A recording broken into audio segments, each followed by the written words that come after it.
இந்த பரக்கத்தை எடுத்துட்டு வரதுக்கு பெண்கள்கிட்ட வர வேண்டிய ஒரு முக்கியமான சிஃபத் என்ன தெரியுமா? நேர காலத்தோட தூங்கி நேர காலத்தோட எழும்பக்கூடிய பழக்கம். எந்த பெண்ட லேட்டாவி படுத்து லேட்டாவி எழும்பக்கூடிய பழக்கம், ஃபஜ்ர் தொழக்கூடிய பழக்கங்கள், தஹஜ்ஜத் எழும்பி ஒரு 2 ரக்காத் தொழுந்து தன்னுடைய கணவன் சம்பாத்தியத்துடைய விஷயத்துல துஆ செய்யக்கூடிய தன்மைகள் இல்லையோ அல்லாஹ் பாதுகாக்கணும். அவன் சாலிஹான பெண்ணுடைய கூட்டத்தில் அவன் சேர மாட்டான். 10 மணி மட்டும் சூரிய வெளிச்சப்படக்கூடிய அளவுக்கு தூங்கக்கூடியவள் அவ பெண் அல்ல, உண்மையான தாய் அல்ல. அவ தன்னுடைய குழந்தைகளுக்கு ஒரு முன்மாதிரியான தாயாக ஒருபோதும் இருக்க மாட்டான். நாங்க எப்படி இருக்கிறோமோ அதே மாதிரி தான் எங்கட பொம்பளை பிள்ளையும் பார்த்து வளரும். இன்னைக்கு பாருங்க குடும்ப வாழ்க்கையில எங்கட பொம்பளை பிள்ளைய இன்னொரு இடத்தை கல்யாணம் முடிச்சு கொடுத்தா நிறைய குடும்ப வாழ்க்கையில பிரச்சனை. மாமிக்கும் மருமகளுக்கும் ஒத்து போவதில்லை, கணவனுக்கும் மனைவிக்கும் ஒத்து போவதில்லை. இதுக்கு அடிப்படை பிரச்சனை என்ன? சரி ஆய்வு செஞ்சு பார்த்தா என்ன தெரியுமா? மவளை நாங்க கல்யாணம் முடிச்சு வீட்டுக்கு அனுப்பியிருக்கிறோம். மவள் என்ன செய்யறான்னு சொன்னா, ஒரு வீட்டுக்கு கல்யாணம் முடிச்சு போனா மாமிமார்கள் எதிர்பார்ப்பாம வந்து நேர காலத்தோட எழும்பக்கூடிய பழக்கம் இருக்கும். பார்த்தா மவள்மார்கள் கொரட்டோட்டு நல்ல தூக்கம், சூரிய வெளிச்சம் படக்கூடிய நேரத்துல தான் அவங்க எழும்புறாங்க. இது ஒரு போதும் எந்த வீட்டுல எந்த மாமிமார்களும் விரும்ப மாட்டாங்க. இது ஒரு நியாயம் தான். இது எங்க பழகின பழக்கம் தெரியுமா? இது பழகின பழக்கம் உம்மா கிட்ட கொள்வை இல்லை, உம்மா கிட்ட ஃபஜ்ர் இல்லை. அன்பான தாய்மார்களே, அப்ப சிக்கனம் பரக்கத் வாரத்துக்கு முதலாவது இருக்க வேண்டிய சிஃபத் என்ன தெரியுமா? ஃபஜ்ர், குறைஞ்சது ஃபஜ்ருடைய தொழுகை. அதுக்கு ஒரு உதாரணம். ஒரு முறை ஃபாத்திமா ரலியல்லாஹு தஆலா அன்ஹா அவங்க ஃபஜ்ர தொழுந்துட்டு தூங்கினாங்க. ஃபாத்திமா நாயிர வாழ்க்கையில வந்து சுருக்கமா சொல்ல போனா ஃபர்ல் ஒரு பக்கம் இருக்க, அவங்களோட வாழ்க்கையில ஒரு நாள் சரி சுன்னத்தான தொழுகை கூட விடுபட்டது இல்லை. எந்த அளவுக்கு பக்குவம் சொன்னா, ஒரு முறை ஸல்லல்லாஹு அலைஹி வஸல்லம் அவங்க ஃபாத்திமா நாயிகியை பாக்குறதுக்காக வேண்டி வீட்டுக்கு வராங்க. வீட்டுக்கு வந்து கதவை தட்டுறாங்க. கதவை தட்டி கொண்டிருக்கக்கூடிய நேரத்துல ஃபாத்திமா நாயிகி நீண்ட நேரம் கழிச்சு கதவை திறந்துட்டு அப்படியே மயங்கி கீழே விழுவுறாங்க. உடனே நபி ஸல்லல்லாஹு அலைஹி வஸல்லம் அவங்க வராங்க, வந்து தண்ணியை கொஞ்சம் தெளிச்சு ஃபாத்திமா நாயிகிட்ட விவரத்தை கேட்கிறாங்க. இவ்வளவு நேரம் கதவை தட்டினே ஏன் திறக்கிறதுகளே? ஃபாத்திமா நாயிகி சொன்ன வார்த்தை, அன்பான தாய்மார்களை சொன்னாங்க, யா ரசூலல்லாஹ், என்னுடைய அருமை தந்தையே, சாப்பிட்டு 3 நாள், அந்த 3 நாள் சாப்பிடாததன் காரணத்தால இந்த உடம்ப வந்து நேர வச்சு கொள்றதுக்கு சீவன் உண்டு இல்ல, அதனால மயங்கி புழுவுதன் சொல்லி அழுது கொண்டிருக்கிறாங்க. ஸல்லல்லாஹு அலைஹி வஸல்லம் சிரிச்சிட்டு சொல்றாங்க, வந்து 3 நாள் சாப்பாடு இல்லாம இருக்கிறதா உங்களுக்கு பெரிய ஒரு ஆச்சரியம்? ஃபாத்திமா நாயகி சொன்னாங்க, அதுக்கு யார சொல்ற அழுவ இல்ல, நான் வளமையாக ஸலாத்து ஷுக்ரியா, அல்லாஹ்வுக்கு எக்ஸ்ட்ரா 2 ரக்காத் வளமையான ஒரு டைம்ல தொழுது கொண்டு வருவேன்.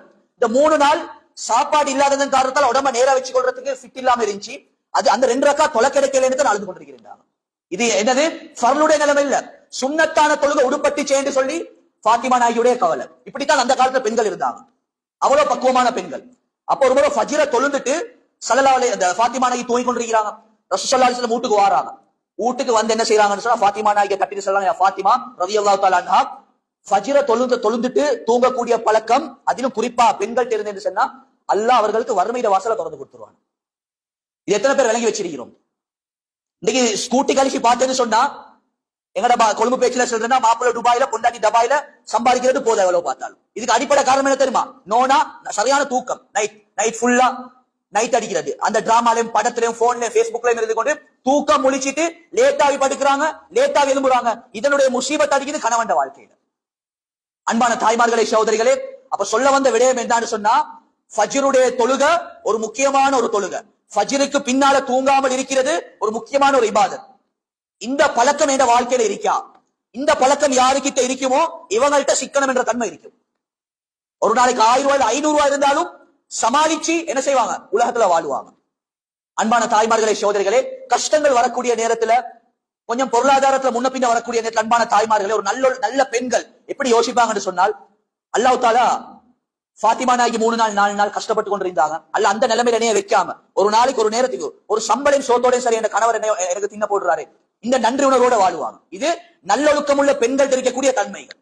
இது எப்ப கிடைக்கும்னு சொன்ன இந்த சிக்கனம் ஃபஜ்ர் தொழுகைக்கு பின்னால தான் கிடைக்கும். அப்ப அன்பான தாய்மார்களே, சகோதரிகளே, அப்ப நாங்க ஒவ்வொருத்தரும் யோசிச்சு பார்க்கணும், எங்கட உள்ளத்துல கொஞ்சம் கையை வச்சு பார்க்கணும். கண்ணியமான தாய்மார்களே, எனக்கிட்ட நேரத்தோட தூங்கி நேரத்தோட கூடிய எழும்பக்கூடிய பழக்கம் இருக்கா? ஃபஜ்ருடைய தொழுகை தொழக்கூடிய பழக்கங்கள் இருக்கா? அதே போல ஸல்லல்லாஹு அலைஹி வஸல்லம் சொன்னாங்க, வந்து எந்த வீட்டுல சூரத்துல் வாக்கியா அதிகமாக ஓதுவாங்களோ அல்லாஹ் தஆலா அவர்களுக்கு வறுமையிட வாசலை திறந்து கொடுக்க மாட்டாங்க. அதிலும் குறிப்பா சொன்னாங்க, வந்து பெண்களுக்கு உங்களோட மனைமார்களுக்கு உங்களோட மால்மாருக்கு சூரத்துல் வாக்கியா படிச்சு கொடுக்கண்டாங்க.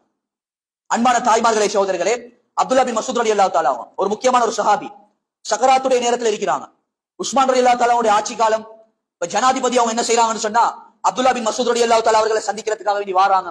வந்து சொல்றாங்க, தோழரே, இப்ப நீங்க கடைசி கட்டத்துல இருக்கிறீங்க, உங்களுக்கு பல பெண்கள் இருக்கிறாங்க, திருமணம் முடிச்சு கொடுக்கக்கூடிய தேவை இருக்கு, நீங்க ஒன்றும் யோசிக்க வேணாம், நீங்க நோயாளியா இருந்தாலும் சரி, நீங்க மௌத்தா போனாலும் சரி, நீங்க மௌத்தா போனாலும் எங்கட பைத்துல் மால்ல இருந்து உங்களோட பெண் பிள்ளைகளுக்கு உண்டான தேவைகளை நாங்க நிறைவேற்றோம்னு சொல்லி ஒரு வாக்கோடு கொடுக்குறாங்க. இப்படியாப்பட்ட சான்ஸ் எங்களுக்கு கிடைச்சா நாங்க பாஞ்சு கொண்டு போவோம். ஆனா அப்துல்லா பின் மஸ்ஊத் ரலியல்லாஹு தஆலா அவங்க மவல்மார்கள் எப்படி குவாலிட்டியா வளர்த்திருக்கிறாங்க. அல்லாஹு அக்பர். சொல்றாங்க வந்து, கலீஃபா அவர்களே, நீங்க நான் எங்க மௌத்துக்கு பின்னால எங்கட பொம்பளை பிள்ளைக்கு வந்து நீங்க உங்களோட பைத்துல் மால்ல இருந்து அஞ்சம் கொடுக்க தேவையில்ல. ஏன்னு சொன்னா நான் சூரத்துல் வாக்கியாவ என் பொம்பளை பிள்ளைக்கு படிச்சு கொடுக்கிறேன். சமயத்து ரசூலுல்லாஹி ஸல்லல்லாஹு அலைஹி வஸல்லம், நபி ஸல்லல்லாஹு அலைஹி வஸல்லம் அவர்கள் சொல்ல நான் கேட்கிறேன், எந்த வீட்ல பெண்கள் சூரத்துல் வாக்கியா ஓதி வருவாங்களோ அந்த பெண்களுக்கு அல்லாஹ் தஆலா செல்வாக்குடைய வழிகள் அல்லாஹ் தஆலா திறந்து கொடுப்பான் என்று சொல்லி ரசூலுல்லாஹ் சொல்லி இருக்கிறாங்க. நான் என் பொம்பளை பிள்ளைக்கு அதை படிச்சு கொடுத்திருக்கிறேன், நீங்க உங்களோட பைத்துல் மால்ல இருந்து அஞ்சம் கொடுக்க தேவையில்லைன்றாங்க.